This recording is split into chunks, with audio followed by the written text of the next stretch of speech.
All right. I think I milked this topwater bite for everything it's worth today. But we're gonna go over how to get the most out of your topwater bite. We're gonna go over bait, what to use, how to modify it, and all the good stuff. Stick around.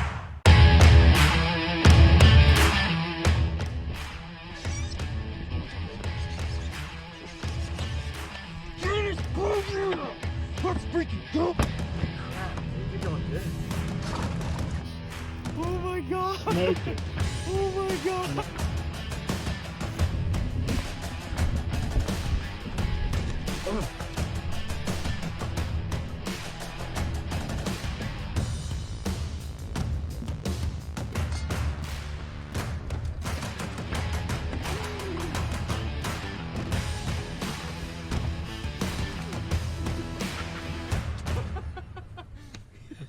Yeah.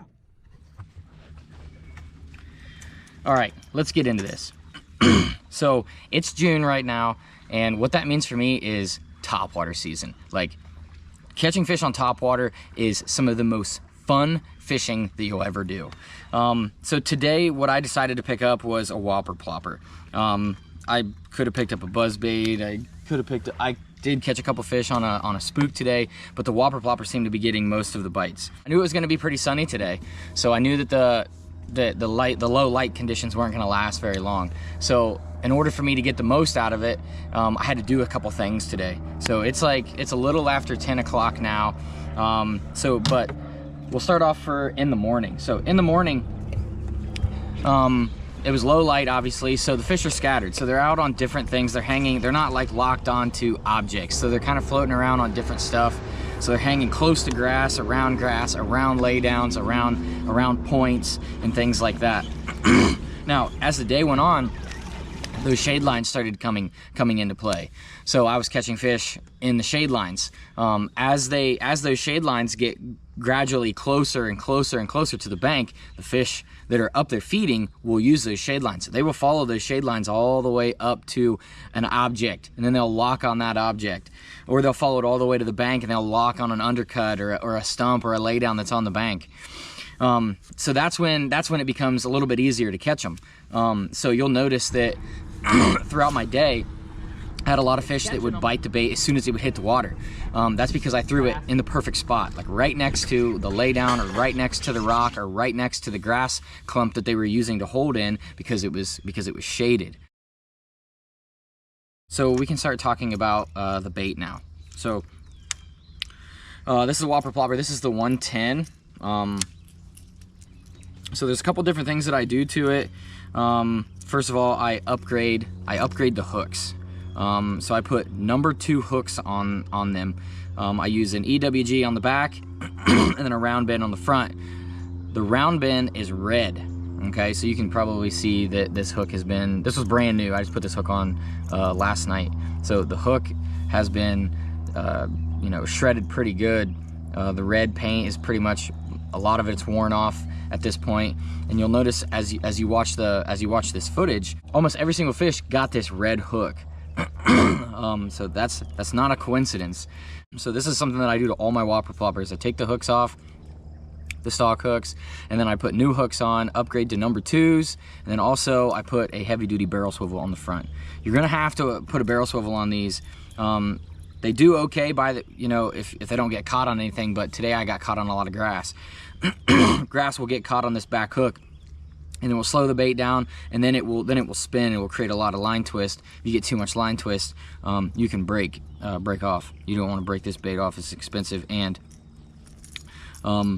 you're gonna love this bait once you start throwing it. The line I'm throwing is 40 pound braided line, and then the rod I'm throwing it on is an arc rod, Tharp series. It's a grinder rod. So you don't have to use a 7.6. This is a 7 foot moderate fast, so it's extremely parabolic. I'll use this rod for small crankbaits, square bills, and even lipless crankbaits. I like the parabolic action because these hooks are not those heavy duty deals that come on it, and they don't you don't have to set the hook and jerk fish out of the water like you see a lot of guys do. A lot of guys set the hook as hard as they can. They use big braid, big rod, and they just, you know, drag that fish in, set the hook, rip the fish out of the water. You don't have to do that. You'll notice in the footage that I'm just leaning into fish. These hooks are a lot lighter wires. I'm just leaning into those fish, and it's more of just a steady reel and then a lean, or like just a nice solid pull. You don't have to jerk on these fish. They're grabbing the bait and they're getting it good. When you upgrade those hooks, you downsize the diameter, and you're not having those heavy duty hooks like before. So the parabolic action rod, the 40-pound braid, the upgraded hooks, the barrel swivel, this is all a system. This is a topwater system. So I did lose a couple fish today. You're gonna have that on topwater. I didn't lose anything that was huge. So another arc rod that's really good with a whopper plopper, and I actually used this rod at Lake Norman last year when I was throwing the whopper plopper, and that's the B Hitty. That's a parabolic rod there. It's a glass rod. It's super nice. So I was making super long casts with it, and I'm not fishing a lot of like super like target oriented things like laydowns and trying to throw in between laydowns. That's why I used this rod today, because I knew I was going to be doing that. But over there I was just fishing around boat docks, so I just need to throw underneath the boat dock, throw down the side of the boat docks. So I used the B Hitty rod. Same system, 40-pound braid and everything. The reel, I would recommend a high-speed reel, anything between 7 and 8 to 1. This is a 7 to 1 Revo X. So it's a quick rod. I can cover a lot of water. I can move keep the trolling motor on high and use this reel to bring this bait in quick. And it's also, you can also get the bait in real quick if you see a fish like blowing up on something somewhere too. So hopefully these tips helped you out. Grab yourself some arc rods, give them a try. If you liked this video, please give it a thumbs up, subscribe, share it with a friend, and leave a comment below. So trying to grow the channel here. Thanks for watching, and we'll see you guys in the next video.